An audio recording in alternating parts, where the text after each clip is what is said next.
O programa a seguir pode conter descrições de extrema violência e não é recomendado para pessoas sensíveis.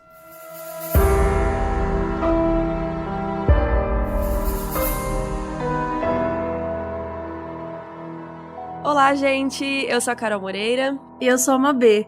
E hoje a Bel não tá aqui. E pra gente continuar os episódios semanais, a gente decidiu que quando uma não puder gravar, a gente vai gravar com as restantes pra, continuar alimentando vocês com 2 episódios por semana.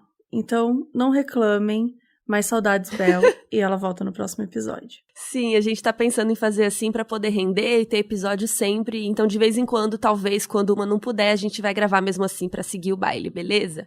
E hoje, vamos falar de um documentário da Netflix que bombou muito, chamado Máfia dos Tigres. Vamos relembrar e comentar essa história tão surreal e cheia de reviravoltas. Olá, aqui é a Bel Rodrigues e eu sei que eu não participo desse episódio, mas mesmo assim eu tô aqui pra falar algo muito importante pra vocês. O Modus Operandi ele é um podcast de crimes reais que é feito com muita pesquisa, dedicação e trabalho. E por isso que a gente demorou 6 meses pra conseguir colocar a primeira temporada no ar no dia 1º de janeiro de 2020. Foram 2 meses para voltar para a segunda temporada e no meio de tudo isso veio a pandemia e aí a gente decidiu produzir 2 episódios por semana, às quartas e sextas-feiras. Além disso, a gente também criou mini programas dentro do podcast e a cada episódio a gente pensa em formatos diferentes e o que a gente gostaria de fazer para vocês. Em poucos meses, nós atingimos a marca de 1 milhão de plays e tudo tá crescendo tão rápido, e eu quero só fazer um parênteses de que isso é muito bom, que a gente não tá conseguindo mais absorver tudo e nem colocar todos os planos em prática. Então a gente decidiu que chegou a famigerada hora de dar o próximo passo. Por isso a gente tá pedindo pra você, se você puder, é claro, financiar o nosso projeto, porque qualquer quantia faz muita diferença pra gente. O nosso objetivo é termos independência financeira pra tocar o projeto da maneira que a gente acredita, cobrindo gastos técnicos como hospedagem do podcast, edição, produção de imagens, porque a gente também tem uma arte, um design muito bem elaborado nas nossas redes, principalmente lá no Instagram, @moduspod, e criando novas possibilidades mesmo pra entregar episódios melhores e mais produzidos para vocês. Também vamos dedicar parte desse dinheiro para as ONGs com combate à Covid-19, as mesmas que a gente já indicou nos nossos posts, e quando tudo isso acabar, e vai logo, a gente espera, continuaremos ajudando também esses grupos vulneráveis. Sabendo que a gente está vivendo num momento atípico, nem todo mundo consegue ajudar financeiramente, e gente, tá tudo bem. De verdade, você já valoriza muito o nosso trabalho, se indica, compartilha, interage com o nosso conteúdo nas nossas redes, compartilha até no WhatsApp para sua família, no grupo da família, para o seu amigo mais próximo. A gente já agradece imensamente essa força que vocês dão.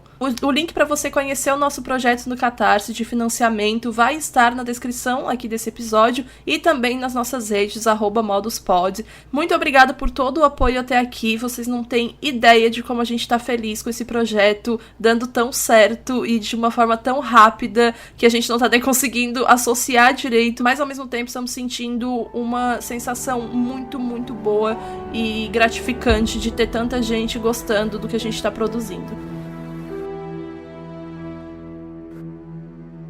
Mas, como sempre, antes vamos indicar uma ONG que tá precisando de ajuda agora na quarentena.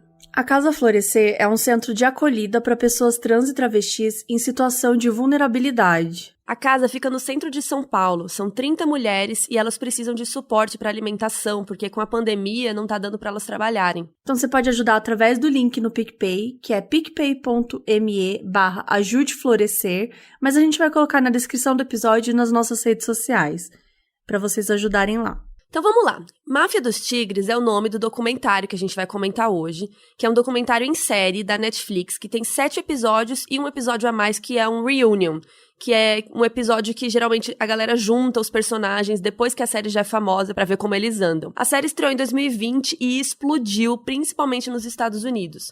Só 10 dias depois da estreia, já tinham mais de 34 milhões de espectadores, sendo que um dos maiores sucessos da Netflix, que é Stranger Things, tinha conseguido em torno de 31 milhões nesse mesmo período, ou seja, 3 milhões a mais de pessoas. O Eric Goode, que é o documentarista, estava investigando um traficante de cobras famoso e um cara foi lá comprar uma cobra e contou que tinha comprado um leopardo e mostrou o bichinho, gente, dentro da van dele que estava super quente. Daí o documentarista ficou obcecado e começou a investigar as pessoas que têm felinos nos Estados Unidos, que no documentário eles sempre falam cats, mas eles não estão falando só de gatos, né? Eles estão falando de felinos em geral. Então ele foi se adentrando e aos poucos ele foi descobrindo essa história bizarra. E por bizarra, é realmente bizarro. Bizarro é pouco, né? Bizarro é pouco. E a gente tem esse personagem principal da história, que é o Joe Exotic, que o nome verdadeiro dele é Joseph Maldonado Passage. Ele se descobriu gay aos 13 anos de idade e o pai dele era bem homofóbico, então foi bem difícil pra ele. Em um momento mais pra frente, ele saiu dirigindo loucamente, meio suicida e acabou se machucando e ficou com lesões na coluna e na perna. Por isso ele usa um aparelho na perna para ajudar a se movimentar. E ele sempre teve um sonho com o irmão dele de criar um zoológico para mostrar para as pessoas que os animais tinham que ser protegidos, né, ressaltar para as pessoas que a gente precisa cuidar da natureza, essas coisas. E aí, um dia o irmão dele morreu num acidente de carro e ele decidiu criar o zoológico em homenagem ao irmão dele. Então nasceu o Greater Winewood Exotic Animal Park, ou GW Zoo, que é um parque com animais exóticos que fica na cidade de Winewood, no estado de Oklahoma, nos Estados Unidos. Só que antes da gente falar um pouco mais do zoológico, a gente precisa parar um pouco para descrever o Joey, para quem não viu o doc. Porque ele é exótico, né? Como diz o próprio nome. Ele tem um cabelo meio loiro, meio castanho, com um mullet, bem anos 80. E ele usa umas roupas muito chamativas, com estampas coloridas, brilho, lantejola, franjas, uma coisa meio cowboy, assim, porque ele também é um cantor cowboy. E ele também tem vários piercings, e ele é todo tatuado. Então, ele é uma pessoa que, por si só, fisicamente e esteticamente, ele chama atenção. Muita atenção. E como a Mabê disse, além do job cuidando de felinos, ele diz que é cantor. E a gente tá falando que ele diz porque, assim, claramente ele não é cantor, gente. Ele mandou umas pessoas comporem e gravarem uma música, uma não, né, várias músicas, e depois ele fez uns clipes muito maravilhosos de ruim, fingindo que é ele que canta, mas dá pra ouvir que a voz não tem nada a ver com ele.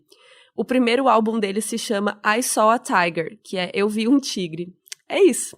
A música fala que ele viu um tigre e o tigre olhou de volta pra ele. Aí eu não aguentava começar a rir. Fala de deixar os tigres correr na floresta e não deixar que os caçadores acabem com eles. Daí tem ele tocando violão em cima de um carro de polícia, sei lá. E várias imagens de arquivo dele brincando com tigres. Assim, gente, recomendo muito. A Mabê vai colocar na thread do Twitter, porque, assim, é sensacional os clipes dele. Mas vamos lá. Vamos ao que importa. O zoológico tinha 227 felinos em certo ponto, e o Joe disse que precisava de uns $3 mil para alimentar cada tigre por ano, ou seja, um negocinho caro esse. E o Doc Antle, que é um outro personagem maravilhoso desse documentário, que a gente vai falar mais depois, ele também tem um zoológico e vários felinos também, mas o zoológico dele é um pouco mais sofisticado, mais chique, comercializado, arrumadinho, assim. E esse cara, o Doc Antle, diz que ele precisa de $10 mil por ano para alimentar um tigre. Então dá pra ver a disparidade dos cuidados que o Joe tinha com os animais, né? De 3 mil para 10 mil. No documentário até tem uma hora que mostra que o Joe e os seus funcionários pegavam animais mortos encontrados na estrada para alimentar os tigres, sem precedência nenhuma. E o Joe, ele é bem ambicioso, assim. Ele concorreu para presidente dos Estados Unidos em 2016. Então, sim, do nada, ele tentou virar presidente. Tipo, ele não tentou nem ser deputado antes. Exato. Ele falou, não, foda-se, vou ser presidente. Era muito uma coisa de que ele queria, né, bombar o canal dele, enfim, ficar mais famoso e tal. Então, ele tentou ser presidente. Aí depois ele tentou ser governador, ele não conseguiu, né, ser presidente, enfim. Porque ele não é. Porque ele não, atualmente. A campanha dele, inclusive, era muito bizarra, tipo, a campanha ele distribuía camisinha com o rosto dele. E tem até uns vídeos dele distribuindo camisinha pra, tipo, umas famílias com umas crianças, assim, sabe? Tipo, distribuindo camisinha pra criança. Tipo, claramente estranho. Aí, enfim, ele não conseguiu, e aí ele tentou ser governador de Oklahoma em 2018. Porque em 2017 ele tinha tentado, né, ser candidato para presidente de um partido libertário. Ele contratou um homem que ele era gerente da área de balas, né, balas de revólver, tá, do Walmart, assim. Então, armas, essa parte, assim, ele cuidava dessa área. E para ser o coordenador de campanha Do Joey. E o nome do cara é Joshua Dial. Gente, ele contratou um cara que vendia bala de arma no Walmart pra ser coordenador de campanha dele. Porque ele também era fissurado com arma, né? Enfim. O Joey é muito a favor de arma, assim. Tipo, ele anda armado o tempo todo. E não tem nada a ver com tigre ou até com os animais exóticos, mas ele tinha medo de ataque de pessoas. Ele recebia muitas ameaças online por considerarem que ele fazia maus tratos aos animais. A gente ainda vai explicar melhor essa parte. E até disse pra um repórter que, enfim, se a polícia chegar ali pra tirar os animais, qualquer coisa que vai rolar um tiroteio. E ele combinou com um funcionário dele, o John Rank, que se chegarem lá pra tirar tudo, um mata o outro. E ele era super da internet, né? Ele fazia várias lives todo dia às 6 horas da tarde. E tinha umas 80 pessoas assistindo por aí, assim. Sério, real, ele fazia live todos os dias e dá muito trabalho, gente. A Bel sabe. Dá muito trabalho fazer live todo dia, ele é louco.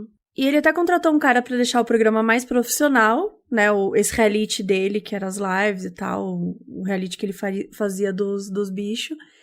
E o cara chamava Rick Kirkham, que ele dá entrevista pro documentário também. E 90% do conteúdo dessas lives, você, né, deve imaginar, é sobre zoológico, é sobre a vida dele, sobre a paixão dele por animais. Não.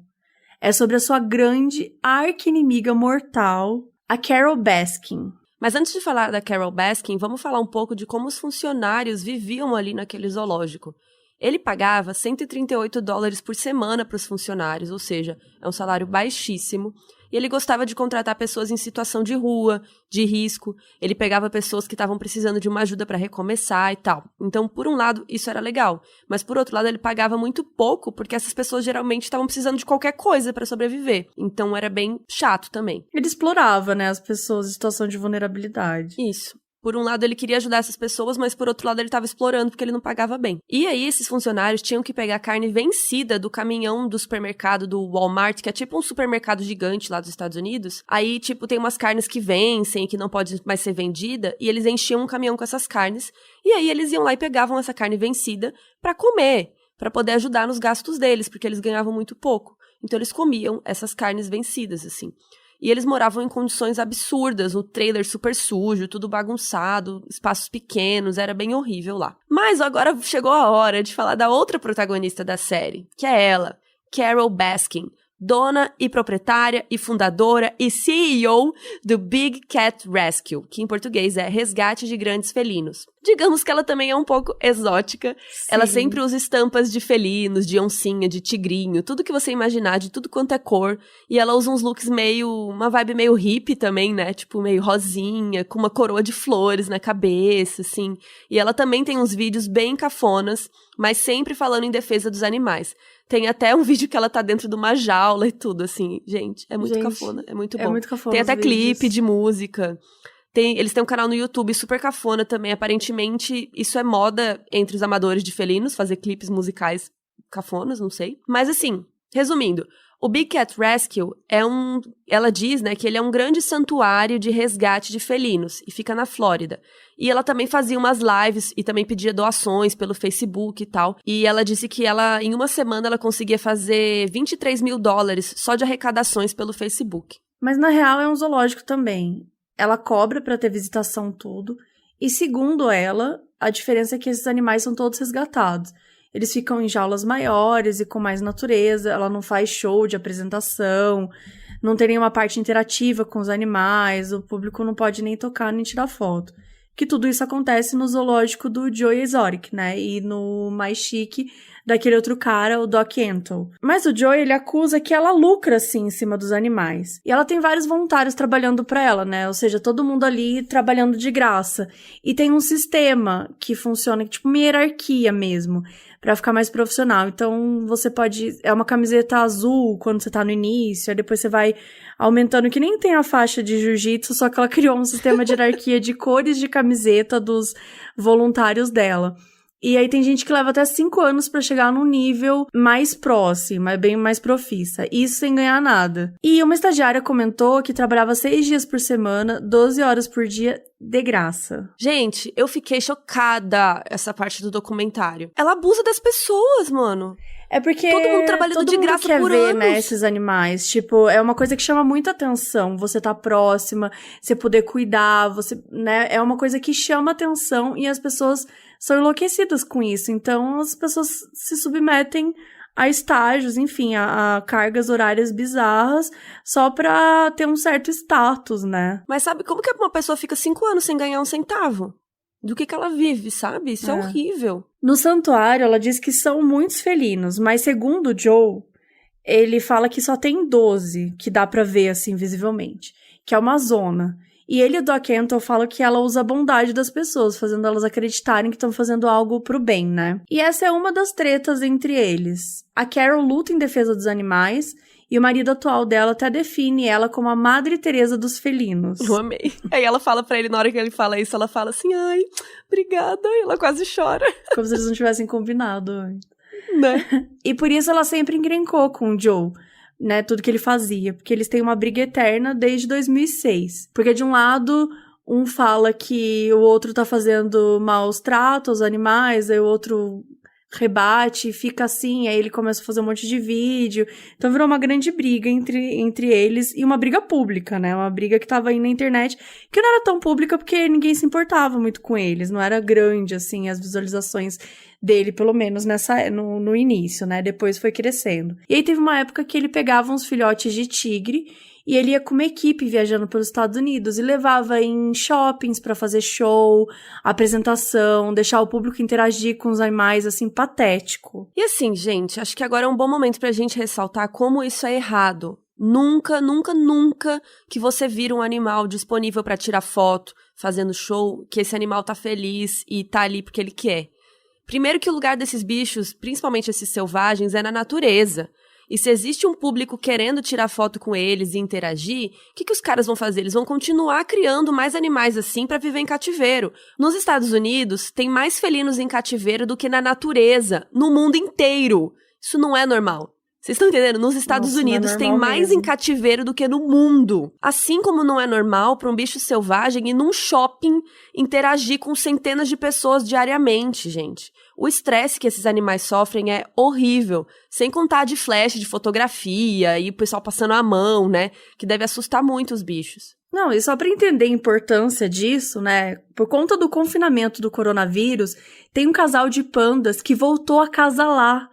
Eles estavam 10 anos em Hong Kong sem acasalar, porque eles estavam vivendo sob estresse o tempo todo, com visitação, então eles nunca tinham copulado. Então precisou que o mundo virasse essa grande merda e que ninguém mais fosse no zoológico para eles se sentirem à vontade para chegar num ponto em que eles copularam pela primeira vez em 10 anos. Privacidade, né, gente? Quem que gosta de transar com a gente olhando? Quer dizer, tem gente que gosta.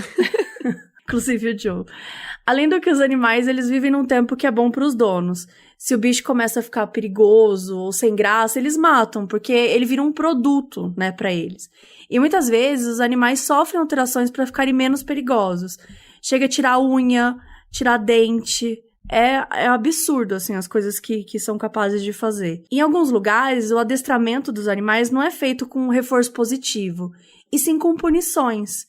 Privação de alimento, castigo. Então, se você realmente ama os animais, você não pode incentivar esse tipo de atividade, gente. Não participem, não colaborem para que isso aconteça. E aqui no Brasil, até quando você vai na praia e tal, você vê uns caras da praia ali pegando umas arraias pra galera tirar foto, sabe? Pegando uns bichos ali que teoricamente estão soltos na natureza, mas você não sabe o que esse cara faz pra pegar essa raia, tipo, se ela tá também com o rabinho cortado, sabe? Então, mesmo aqui no Brasil existe isso também, tirar foto com macaco, sabe? Umas coisas assim. Gente, não participe desse tipo de atividade, não tire foto. Eu sei que os animais são lindos e a gente quer observar, mas vamos observar eles na natureza. A gente não precisa tirar foto com eles, sabe? A gente só pode ver eles lá no lugar deles. E é o que você falou, é que nem tem aquele zoológico da Argentina que é mega famoso, né? Que as pessoas sempre postam foto abraçada com um leão. Gente, não é normal você abraçar um leão. Pra você estar abraçando um leão, você tem que pensar que esse leão foi muito dopado. sabe?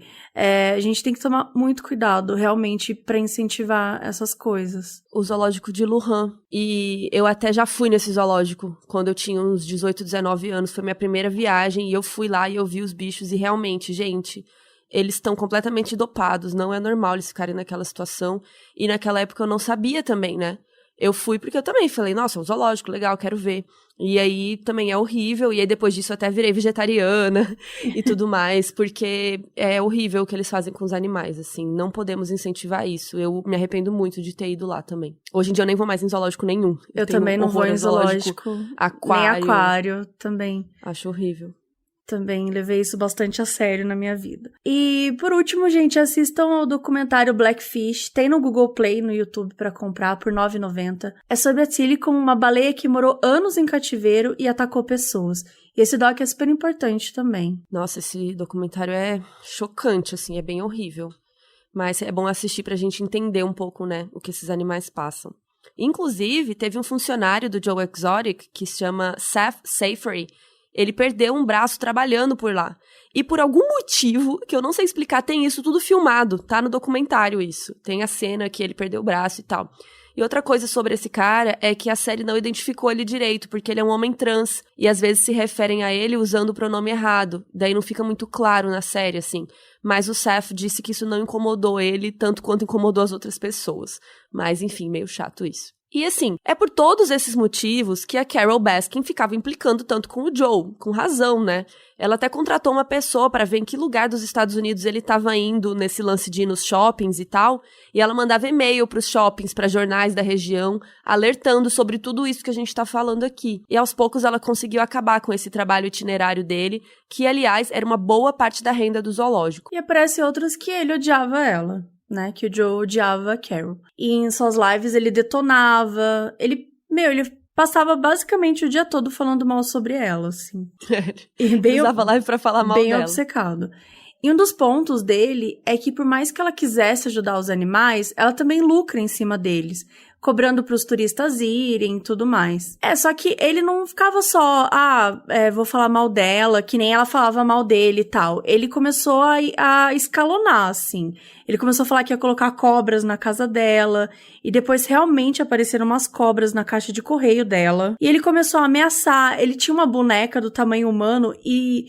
Tem uma live que ele fala que ele quer destruir ela e ele dá um tiro na cabeça da boneca, falando que era Carol. Tudo isso na live dele, pra quem quisesse ver. Então, ele deu um tiro na cabeça de um boneco durante uma live, falando, né, um boneco que tá caracterizado como ela, do tamanho ódio que ele tem, assim. Era claramente uma ameaça. E aí a gente entra pra uma outra parte do documentário que deveria ser algo talvez mais simples, que não chamasse tanta atenção, mas depois que o documentário saiu, é o assunto que mais falam sobre. Então a gente precisa comentar isso, que é o marido da Carol Baskin. Enfim, vai tendo umas reviravoltas muito doidas na história, como a gente já comentou, e uma entrevista... É muito bom, sério, gente, tem que ver, se vocês não viram, assistam. É bizarro. E tem uma entrevista, né, que o documentarista, que é o Eric Good, ele descobriu que a Carol fazia... essa coisa, né, de ficar perseguindo o Joey, porque ela tinha esse dinheiro de uma herança que ela recebeu do marido anterior. E o marido dela era milionário, e ele desapareceu misteriosamente, assim, do nada ele sumiu. É o Don Lewis. Ele era marido da Carol Baskin, que antes chamava Carol Lewis. Então ele era casado, ele tinha filhos quando conheceu a Carol. Ele tinha 42 anos e ela 20. E ele era multimilionário. E como é que eles conheceram? Ela até conta... Essa história é tudo pra mim. Gente, eu não consigo acreditar, enfim. Mas ela conta que ela tinha brigado, né? Ela saiu puta com o boy que ela tinha brigado, o primeiro marido, sei lá. E aí ele tava dirigindo e ela tava na estrada, assim, andando. E aí ele ficava parando o carro e perguntando se ela não ia entrar, se ela não queria entrar no carro, alguma coisa assim. E ele chamou ela pra entrar umas 3 vezes no carro e ela falou que não. Daí na quarta, ele parou e falou, tem uma arma aqui no carro, tinha uma arma em cima do banco. Ele falou, você pode apontá-la pra mim enquanto a gente conversa, porque eu preciso muito conversar. Até aí tudo bem. Só que não, né? E aí ela entrou, apontou a arma, apontou a arma para ele. No carro de um estranho. No carro de um estranho. Que com tinha uma arma. E E eles ficaram conversando durante horas. Enquanto ele dirigia, ela ficava com a arma apontada pra ele. E aí eles dormiram juntos e se apaixonaram. E ele largou a esposa e os filhos e foi viver com ela. Pausa. Muito boa. Eu não consigo pensar... Você quer comentar? Não, eu queria fazer um episódio... Eu queria que fosse o caso bizarro, sabe? Caso bizarro, como Carol Baskin entrou nesse carro. E Don Lewis, tipo, não faz sentido nenhum, gente. Como assim? Você não quer entrar no carro e o cara fala que tem uma arma, você entra e aponta a arma. Mas enfim, né, eu acho que diz um pouco sobre como esse documentário consegue reunir pessoas bem peculiares. Não, os personagens são incríveis. E aí, ela e o Don começaram a mexer com os felinos juntos, eles começaram já a mexer com isso, porque ele era multimilionário, né? Então ele tinha muita grana pra gastar. E aí eles começaram a pegar felinos e tal, e ele gostava de reproduzir os animais. Já ela não gostava muito, mas ela meio que deixava. Então ele ia pra Costa Rica e trazia vários filhotes pra eles e tal, e eles foram começando a fazer esse negócio. E isso é até uma parte controversa do documentário, porque a Carol diz que no começo ela fazia o que hoje ela condena, né? Então ela aprendeu e ela mudou e tal.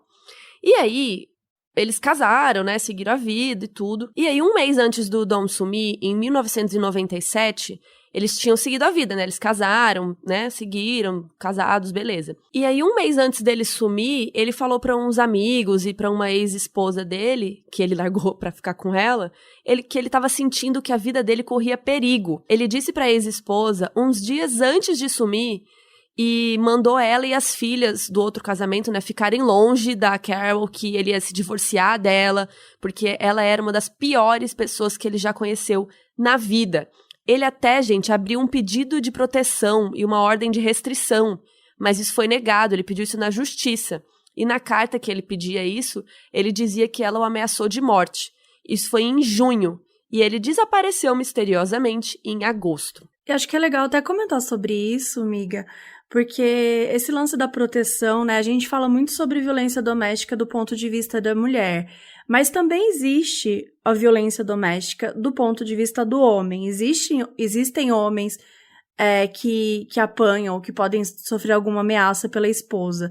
E nesse caso, até o advogado dele comenta que ele não conseguiu pedir essa proteção, porque ele comentou que ela disse que, se você chegar aqui em casa, eu vou matar você. Isso é liberdade de expressão, que isso não caracteriza como uma ameaça. Então, olha que... Achei importante também trazer isso, como a gente tem uns problemas Na lei, Na né? lei, exatamente, que você não consegue assegurar também, garantir uma proteção para as vítimas, seja ela homem, seja ela mulher, mas que você precisa garantir acho que é difícil a gente falar de liberdade de expressão quando a gente tá falando de uma ameaça grave, né, de algo que pode custar a vida de alguém.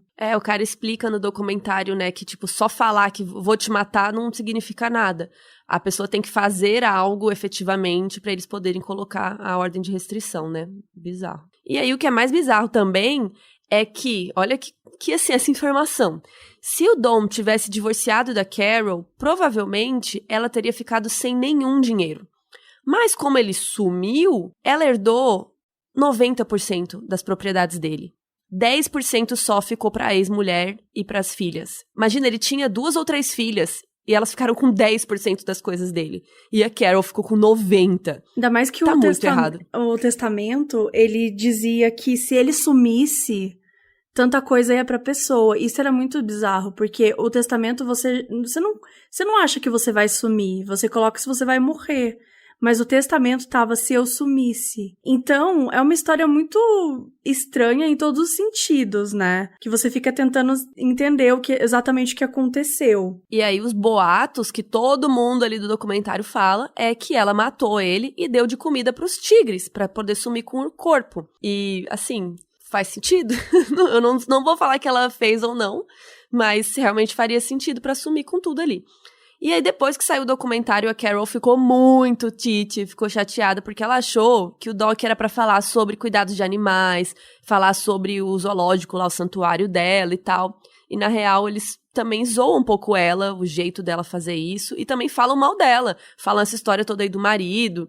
Então, ela ficou chateada que enganaram ela. Basicamente, como eu falei, né, esse é o assunto mais comentado sobre a série. Por mais que o Joey chame muita atenção por toda a excentricidade dele e tal, tem muito sobre ela ter matado o marido dela. Isso virou uma verdade lá fora e as pessoas só falam sobre isso. Então, é foda também ver isso, né, que é algo que não foi comprovado, não tem nenhum tipo de prova, não tem nenhum tipo de evidência de que ela teria feito isso, e virou uma grande verdade, assim. Então, e era um documentário para ser sobre o Tiger King, né, sobre o Joey, muitas vezes, sobre a máfia dos tigres, pra falar de uma forma geral, mas virou muito também sobre a Carol. Então, voltando pro Joe, que um ponto que é bastante citado no documentário são os relacionamentos dele.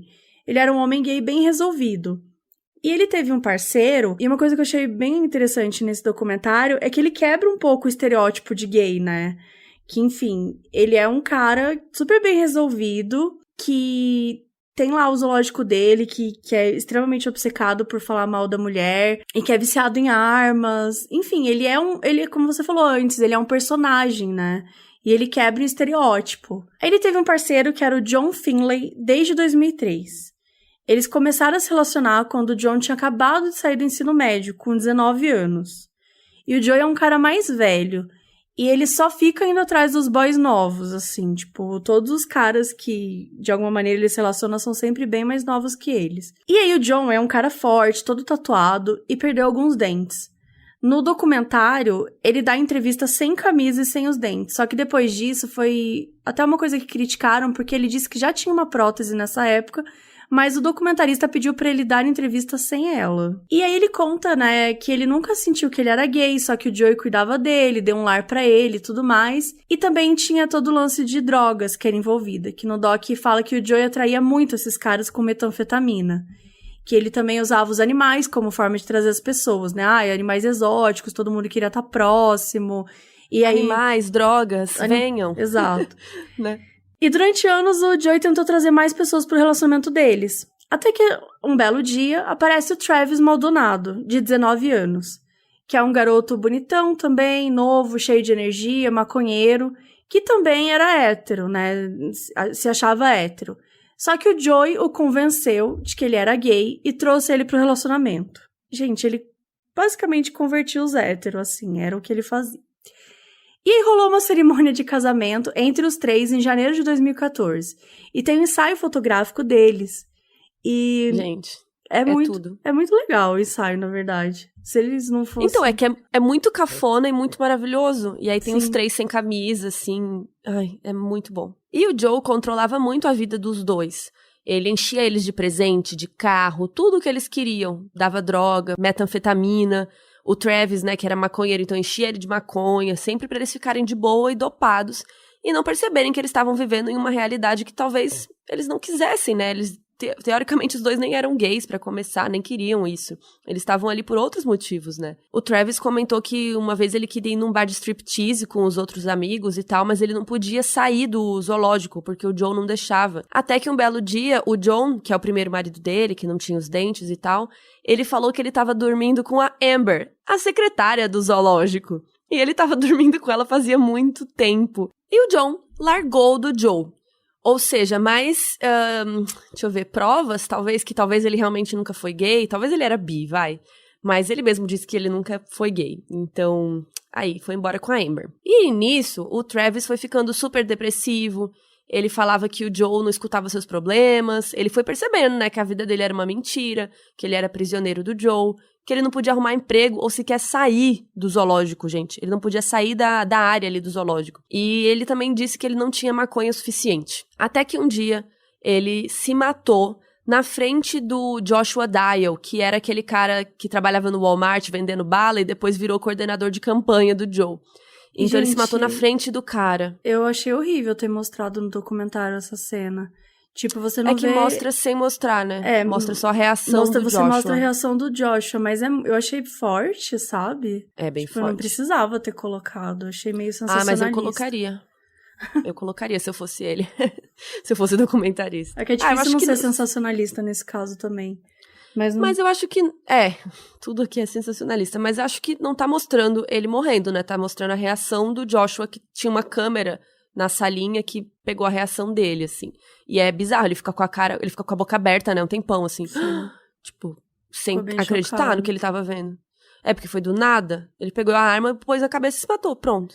E ele até mostra no documentário que ele, umas semanas antes, ele começou a dar umas piradas, ele ficava apontando arma pra todo mundo, brincando que ia atirar nas pessoas, sabe? Tipo, umas coisas meio assim. Ele não tava bem. Ele não tava bem mesmo. Tava bem complicado. Aí no funeral, rolou uma homenagem pra ele e tal. E aí o Joe Exotic usou uma roupa meio de padre. Tinha um negócio de padre, assim, sabe aquele negocinho branco da gola? Tinha uma arma sabe, que nem ele sempre andou, só que, tipo, com a roupa de padre, mas com a arma.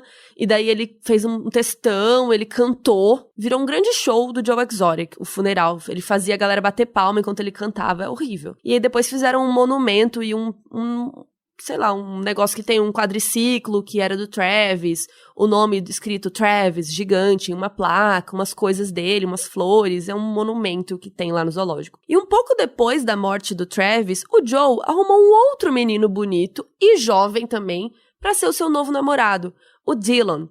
E logo ele já pediu o menino em casamento. Tipo, 2 meses depois que o Travis morreu, ele estava literalmente casando com outro. 2 meses. A gente foi muito rápido, assim. E não sei como ele conseguiu convencer a mãe do Travis a ir no casamento. E ela conta, né, que, enfim, ela era manipulada por ele também e que ela não entende direito como foi que aconteceu isso. É ruim, porque ficou parecendo que ela aprovava, né? Tipo, meu filho morreu faz 2 meses, mas beleza, você casar com outro. E eu acho que ela tava tão atordoada com tudo que ela só foi indo. Ela nem percebeu o que ela tava fazendo. Compreender direito o que tava rolando. E agora vamos falar sobre o Doc Antle, que a gente comentou que era aquele cara que tinha um zoológico com vários felinos também, que chama Myrtle Beach Safari.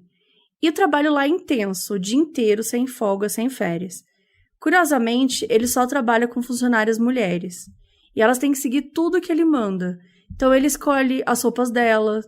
E é extremamente sexualizado. Aliás, todos os homens héteros dessa série são extremamente... super sexualizam as mulheres. E o Joey, né, que é gay, enfim, sexualiza os homens, assim. Você vê que tudo é muito sexualizado, assim, é muito forte. E até pra atrair clientes. E então ele muda o nome das meninas, né? Ele controla o que elas comem, elas tinham que ser vegetarianas. E onde elas dormiam, tinham várias baratas, assim. Também eram lugares horríveis, assim.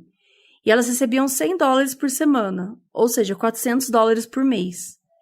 E até colocar silicone, ele obrigava as meninas a colocarem. Tem uma entrevistada, né, que é a Barbara Fisher, que ela fala que ela só entendeu o que ela foi indo, assim, nas consultas, sabe? Quando viu, ela já tava com peitos. E que ela ficou feliz que ela pôde descansar um período, porque, né, na época, depois que você faz silicone, você tem que passar uns dias descansando. Então, até porque você não vai conseguir fazer nada. Então, ela disse que foi uma coisa boa, pra você ver como é que elas também eram mega exploradas. Não, elas trabalhavam, tipo, 1.000 horas por dia, todos os dias, sem férias, sem Natal, sem nada, assim, é horrível. E ganhando $400 por mês, cara. Ele fala que, tipo, trabalhar lá é um estilo de vida, sabe? Porque você vai estar se doando muito. Só que a real é que é praticamente uma seita bizarra de tigres, sabe?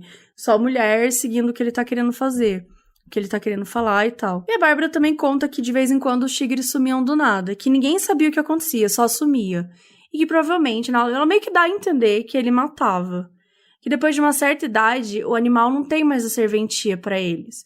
Se ele não pode aproveitar ele de alguma maneira pra ganhar dinheiro, não tem porquê manter o animal lá. O animal vira um peso morto pra eles.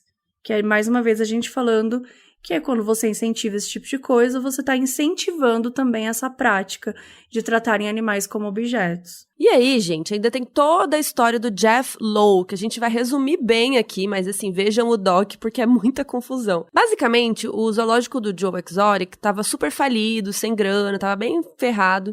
E aí o Jeff Lowe comprou o esquema. E aí ele demitiu um monte de gente e até chamou um funcionário dele de confiança chamado Allen Glover. Guardem esse nome, Allen Glover. E esse cara já até foi preso quando ele tinha 18 anos, ele teve problemas com a polícia e tal, mas seguiu a vida. Bom, então o Jeff Lowe investiu no parque, mudou tudo, foi deixando as coisas melhores, arrumando as jaulas. De acordo com ele, ele queria que fosse um zoológico de família. E aí ele chamou o James Garretson, que é um cara gordinho e tal, que tem um cabelo meio loiro ruivo, sei lá, meio liso, assim. E esse cara, ele conhecia e tal, e confiava. Esse cara também é outra figura.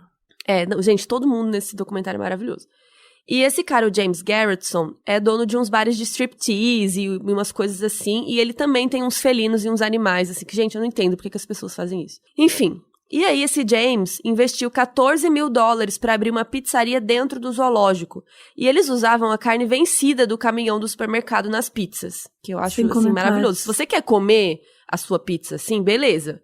Mas não faz, não vende a pizza pros outros de carne vencida. Isso tá completamente errado. Enfim, o Jeff tem 1000 histórias sobre ele também, que você pode ver no documentário. Ele tem uma esposa super jovem e gata que anda com ele o tempo todo. E ele também agrediu e estrangulou a sua primeira esposa, daí foi preso. Aí depois saiu, depois ele foi pego levando filhotes de felinos pra dentro de hotéis em Las Vegas, daí foi preso de novo, daí saiu de novo. Tem um monte de história sobre ele. Aliás, essa de levar os felinos pra dentro dos hotéis é muito escroto, assim, que ele vai nos cassinos e aí entrava num quarto e um monte de modelo seminua tirando foto pro Instagram com os felinos, sabe? De novo, a gente tá falando sobre ficar explorando os animais pra benefício, pra criar uma espécie de status. É algo muito, muito, muito, muito babaca. E o Joe, ele não queria dar os extratos de banco da empresa, né, pro Jeff Lowe. E o Jeff descobriu que o FBI estava investigando ele. E aí o Jeff descobriu que mais de $80 mil foram desviados do zoológico, né, do dinheiro que ele estava dando lá, para ajudar na campanha do governador do Joe. Então, tudo em broche, camisinha, todas aquelas coisas que ele tinha mandado fazer. $80 mil. $80 mil, ele usou esse dinheiro. Ele usou esse dinheiro que não poderia, que é ilegal. Então, assim, o Joe, ele não sabia que o parque não podia pagar por coisas da campanha dele, que isso era ilegal. Então, o Joey, ele falsificou a assinatura do Jeff várias vezes, e os dois começaram a tretar muito. Daí o Joey começou a pegar os computadores, deletar tudo, começou até a retirar uns animais do parque de noite, e começou a espalhar que o Jeff tava tirando tudo dele, e foi embora.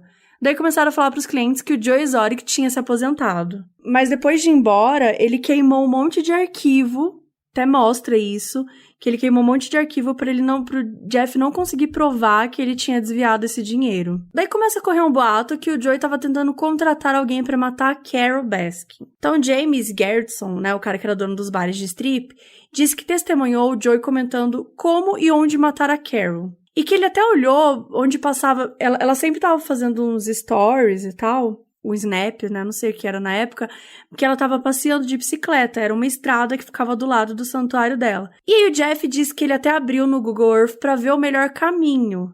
E na época o Travis estava vivo ainda e disse que atiraria nela de boa. Só que o Joey não queria, porque era o marido dele, ele não queria que ele fosse preso. E aí essa conversa foi rolando, ele meio que tava tentando descobrir alguém pra matar ela. E aí chega no Alan Glover, que é o funcionário de confiança que o Jeff Lowe levou pra trabalhar no zoológico. E aí o Alan tem uma tatuagem de lágrima perto de um olho e dizem que isso significa que ele já matou alguém. Então ele poderia ser perfeito pra isso. E assim, o cara, ele meio que topou fazer esse trabalho pro Joe, ou seja, matar a Carol. E um agente da vida selvagem dos Estados Unidos, que é tipo um FBI, só que é focado em animais. Essa agência conseguiu forçar o James Garretson, que é o moço dos bares de strip, que fez a pizzaria, a ajudá-los a pegar o Joe. Isso porque ele comprou, o James tinha um lêmure, e ele comprou esse animal com uma papelada falsa e tal.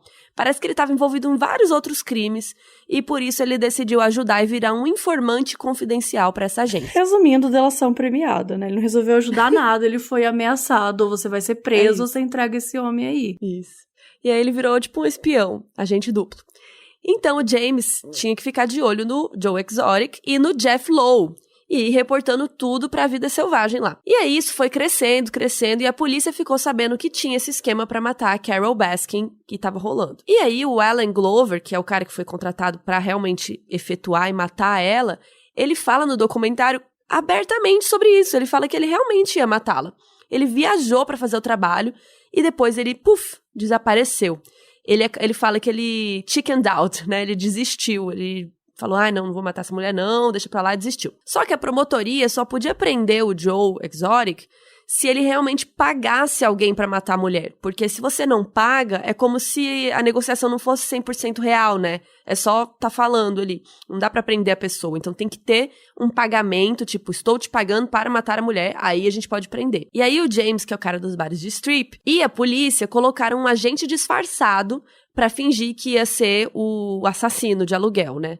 E aí o Joe começou a conversar com ele e tal, e eles estavam conversando de pagar uma parte adiantada pra esse cara, porque aí eles poderiam prendê-lo. E aí eles começaram a discutir detalhes, né, como que ia ser, valores e tudo mais. Aí nessa altura, o FBI também foi envolvido, né, porque, enfim, estavam falando sobre matar uma pessoa, era toda uma conspiração e tal. Daí o Jeff Lowe, ele também acabou se envolvendo com o FBI, e ele contou pro Allen Glover. Perguntou se ele podia contar as coisas também. Daí o Allen disse que o Joey deu 3 mil pra ele matar, e que ele queria 5 mil, né, mas ele tinha recebido só 3. E ele pegou o dinheiro, foi viajar, mas acabou desistindo. Daí o Jeff questionou o Joey Exotic, e foi depois disso que o Joey Exotic pegou as coisas e vazou do zoológico. Então, em julho de 2018, o governo ficou sabendo que ele já tinha pagado alguém e saiu um mandado de prisão. E ele fugiu e começou a soltar posts em Belize, na praia, que fica na América Central. Mas o James Gertson disse que era óbvio que eles estavam na Flórida, que ele conhecia aquela água da praia. Então foram rastrear, descobriram os telefones e acabaram prendendo ele. Em 2019, ele é condenado a 22 anos de prisão. Ele teve 17 acusações de abuso animal e 2 acusações de tentativa de assassinato de aluguel. Ele tentou, apelar a decisão, mas por hora ele segue encarcerado e em abril ele foi transferido para uma outra prisão no Texas. Segundo seu marido, Dylan Passage, o Joey diz que sua vida corre perigo e que ele está na solitária há 4 meses. E ainda, segundo o Dylan, o Joe tá amando a exposição do documentário, que os guardas mostram vários memes pra ele, mas que ele realmente não sabe que no documentário mostra a parte do Travis ter morrido, mostra a imagem e tal. Então, parece que esconderam essa informação do Joe Exotic pra ele não ficar mal, não sei. E o Jeff Lowe, gente, o Jeff Lowe ainda é dono do zoológico. Lembra aquele cara que investiu, pôs dinheiro no zoológico? Ele ainda é dono do zoológico. E ele disse que o público aumentou no zoológico depois da série da Netflix. Tipo assim, a galera assistiu a série e não entendeu porra nenhuma, né? Dos maus tratos, não entendeu nada, né? Enfim. Aí a série fez um reunion, né, que eu falei, aqueles programas que todo mundo volta depois que a série estreou, tipo, teve o reunion do Casamento às Cegas, sabe? Só que como já estávamos em quarentena, tudo isso foi feito online. E aí eu não sei por que raios chamaram o Joe McHale, que assim, gente, ele fez um péssimo trabalho pra apresentar. Na minha humilde opinião, assim, eu achei ele sem graça. Ele perguntava umas coisas do tipo, ai, você lavou o seu cabelo hoje? Tipo, sugerindo que o cabelo do cara era sujo, perguntando quantas jaquetas de couro o outro lá tinha. Você denunciou o cabelo do fulaninho pros policiais? KKK. Ai, sabe, tipo, pro cara que, um dos funcionários lá, que ele não tem as 2 pernas, ele falou assim, você já pensou em tirar uma das suas pernas, que são as próteses, né? Você pensou em tirar uma perna sua e atirar nele? Sério, gente, péssimo trabalho, Joe McHale. Te odeio. Poxa, eu gosto de Community. Ai, mas ele fez um péssimo trabalho, amiga. Sem condições, muito sem graça. Ai, eu achei péssimo. Eu ficava, assim, com vergonha alheia das perguntas que ele tava fazendo, sabe? Até porque não é palhaçada, eu, como entrevistadora... Não, e não é uma palhaçada, né? O negócio é sério. É bem... ele fez uma grande palhaçada. Tipo, você denunciou o cabelo do fulano de tal? Você falou pro Joe que ele não sabe escolher cabeleireiro? Ai, me poupe, sabe? E aí a gente tem as coisas que ficaram de fora do documentário, né? Depois que saiu o documentário, uma entrevista com a sobrinha do Joey Exotic, ela falou que ele era 100 vezes pior do que a série retratou. E olha que a série já retrata bastante coisa sobre ele. Então, assim, se ele era 100 vezes pior, ele é praticamente uma das piores pessoas do mundo. E parece bem provável. Então, ela disse várias outras coisas. Que ele congelava filhotes mortos para vender para taxidermistas, né, que são aquelas pessoas que empalham animais, que tinham vídeos de pessoas praticando zoofilia no zoológico, ou seja, estavam estuprando os animais, que ela falou que ela nunca viu o vídeo, tal, mas que ela ouvia falar, e que ele também vendia filhotes, porque ele também negociava filhotes de tigres, né, tem uma época que ele tinha tanto tigre que ele começou a vender um monte, e ela conta que ele também vendia filhotes de macacos, que uma vez ele atira 5 dardos em um macaco mãe, até que ela cochila para que pudesse pegar o bebê dos seus braços para poder vender. Olha, é muito foda isso. que ele filmava o marido dele transando com outros homens e às vezes participava. Gente, isso eu achei completamente desnecessário. Qual é o problema de fazer isso? Tipo, isso não é um crime, sabe? Cada um transa como quiser. Exato, isso não é um crime.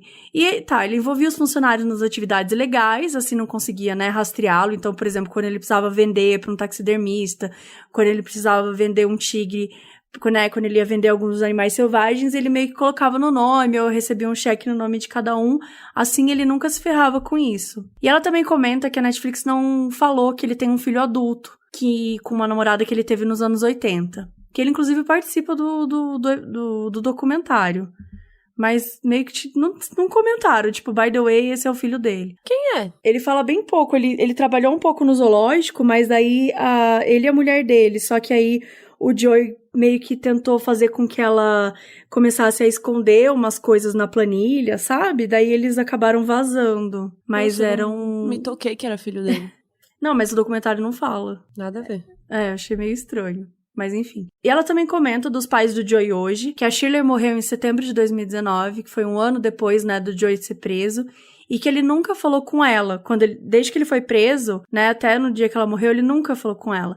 E que o pai sofre demência e tá atualmente em um abrigo no hospital. Enfim, que ela fala que o Joey nunca se importou com a família, nunca se importou com ninguém, ela bate bastante nessa tecla. E aí, o Jeff Lowe, que é o cara que comprou o zoológico do Joey e ainda é dono, também deu umas declarações bem interessantes, digamos, depois que saiu o documentário. Ele diz que o Joe mentiu pra ele sobre ter HIV positivo, e ele falou que só tinha mais uns anos de vida e tudo mais, tudo isso pra manipulá-lo a investir no zoológico. Ele até teria mostrado uma foto dele todo roxo, todo ferrado, mauzão, pra poder convencê-lo. E ele ainda teria dito que ele tinha um seguro de vida de 5 milhões de dólares e ia colocar o Jeff e a esposa dele como beneficiários de 50% disso, e os outros 50% iam pro Travis, o marido dele, que na época ainda era vivo. E depois, o Jeff Lowe descobriu que o seguro tinha sido cancelado por falta de pagamento, ou que o Joe tinha retirado alguns pagamentos. E que o Joe não falou só isso pra eles, assim, de que ele era doente, né? Ele falava pra todo mundo que quisesse ouvir que ele tinha HIV positivo, até que ele tinha câncer, sabe? Pra manipular as pessoas. E depois foi descoberto que o Joe tinha uma doença, mas que ela se chamava CVID, ou imunodeficiência comum variável, que não é transmitida sexualmente que nem a HIV, mas tem algumas coisas meio parecidas, assim. É uma doença que a pessoa não tem muito anticorpo e ela acaba ficando bem vulnerável, né, a pegar infecções e outras doenças. E aí, sempre que o Joe ia pro hospital tratar disso, ele falava que era HIV ou câncer. E aí, o Jeff ainda contou que o Joe desviava dinheiro do zoológico ou até dos seus pais para contratar prostitutos e que depois do sexo, muitas vezes, o Joe expulsava os caras de casa sem pagá-los. Ele também falava umas coisas sobre fetiches que o Joe e os maridos tinham. Mas assim, gente, cada um com seus problemas, sabe? Que entre eles usavam umas lingeries e que eles tinham uns bichos de pelúcia que faziam um buraco pra usar de brinquedo sexual. E que... Mas, gente, né? Isso é uma coisa que me incomoda bastante, porque claramente utilizam a sexualidade dele em vários aspectos, em vários momentos, pra tentar diminuir ele, né? Sim, ele fez muita coisa errada, mas transar de lingerie não é uma delas. Exatamente. Ele pode, se ele e o marido dele, os 3 maridos que seja, né, quando eles estavam os 3 juntos, se eles queriam usar lingerie, se eles eram fetichistas, se eles faziam, né, o que isso tem a ver? De novo, o problema não é a relação sexual quando é consentida. O problema são outras coisas aqui. São o problema dos animais, o problema de você querer matar uma pessoa, você ficar obcecado, você dar um tiro num boneco numa live, isso é um problema. Enfim, e aí também falava que o Joey praticava zoofilia, que tem imagens de vídeo dele fazendo isso, e que às vezes ele pegava uns animais, levava pra casa dele à noite e devolvia 40 minutos depois pra jaulas. Então, eu não sei se eu acredito nisso, sabia? Cara, muita gente comentou isso, né? Não era uma pessoa que falou isso pro Jeff Lowe, né? A sobrinha dele falou, outras pessoas falaram, não sei. Eu não sei, me soa uma coisa... Porque ele era um cara que chamava atenção, ele era um cara que, né, muita gente achava diferente, exótico. E muitas vezes eu sinto que é um pouco parecido até com o boato de que a Carol teria dado o marido pro tigre comer, sabe? Me parece muito uma criação mesmo de história. Porque, assim, tudo bem, a sobrinha só comentou que falava sobre isso. Mas o Jeff Lowe, ele comenta sobre isso, mas, assim, o Jeff Lowe, ele não é uma pessoa confiável, sabe? Eu não sei, quase ninguém nesse documentário era confiável. Então, eu não sei, assim, porque ele fala sobre isso, mas não tem nada. Ninguém falava sobre isso. Nem o marido dele, né, o ex dele. Ninguém nunca comentou sobre isso, assim, das pessoas íntimas. Então, eu acho que é bem delicado isso mesmo. Mas tem esses comentários sobre, né, que a gente não sabe se acontecia mesmo ou não. E ele falou também que existem corpos de 2 pessoas enterrados no zoológico. Parece que 2 manifestantes estavam tentando escalar a cerca e foram mortos a tiros por funcionários a mando do Joe Exotic e foram enterrados lá. A polícia até tentou investigar, só que a área que eles estavam enterrados é justamente onde o Joey ia jogando os ossos dos animais que os felinos comem. Então tem muito osso lá. Então seria bem complicado tirar tudo para avaliar. Seria caríssimo e tal, então o FBI parece que tá avaliando. Eu achei bem grave isso, né? É muito grave, mas ao mesmo tempo isso vai custar tipo $1 milhão pra ver se tem o corpo das pessoas. E aí, por um lado, o Joe já tá preso mesmo. Então acho que a polícia fica meio em dúvida, assim. Mas ao mesmo tempo, se isso for verdade... Essas famílias... Exato.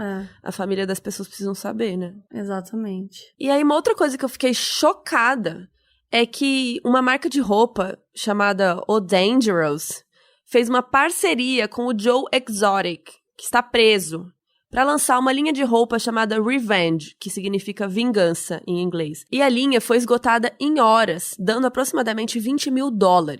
Quem que tá comprando roupa desse desgraçado que fazia isso com os animais? E coloca revenge, sabe? Tipo, é um cara que não só ameaçou a vida de uma mulher, ameaçou não, né? Ele pagou um cara pra matar ela, tava, né, fazendo tudo isso, mata tigre, mata animal, né, tipo, faz maus tratos, trata com... Nossa, meu, é surreal como as pessoas, né, são idiotas, cara. Não, tipo o negócio que o Jeff Lowe falou que o zoológico anda lotado por causa da série, que a série bombou e tal, que o zoológico tá lotado. Galera, quem tá indo nesse zoológico? Vocês estão loucos. Essa história, de uma forma geral, é muito controversa, é muito longa.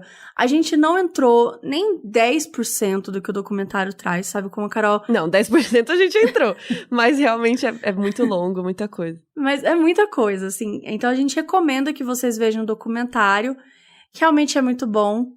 Eu acho até que pra esse episódio talvez fizesse mais sentido a pessoa ver o documentário antes, porque, né, a gente acaba contando muitos spoilers. Mas, de qualquer maneira, né, a montagem, como eles vão construindo a narrativa e o jeito que decidem apresentar os acontecimentos é muito interessante. São muitos personagens. É muito bom. A narrativa do doc, a hora que eles escolhem divulgar cada coisa, sabe? Eu acho realmente muito, muito bem feito. Apesar do documentarista ter feito isso, né, de dar uma enganada na Carol Baskin, o Jeff Lowe também reclamou, todos eles reclamaram de como eles foram contados na história. Mas, gente, documentário é isso. O documentário é pra trazer a verdade de todos os pontos, assim. E a verdade... Não necessariamente a verdade, né? Mas, tipo, a visão do documentarista sobre aquilo. Então, tipo, se a visão dele é que a Carol Baskin é tão idiota quanto o Joe, beleza, é isso que ele vai mostrar. Mas eu acho que não era nem mostrar só a visão, acho que era muito mostrar os dois lados do rolê, não mostrar só o lado dela, sabe? Porque... Ah, sim. Porque isso é importante também, porque é que nem você entrevistar ela, parece que ela é a santa que, né, não tem problema nenhum. E aí, quando você olha do outro lado, tem algumas coisas contraditórias, algumas coisas confusas. Então, o documentário, você vai percebendo isso o tempo todo, assim.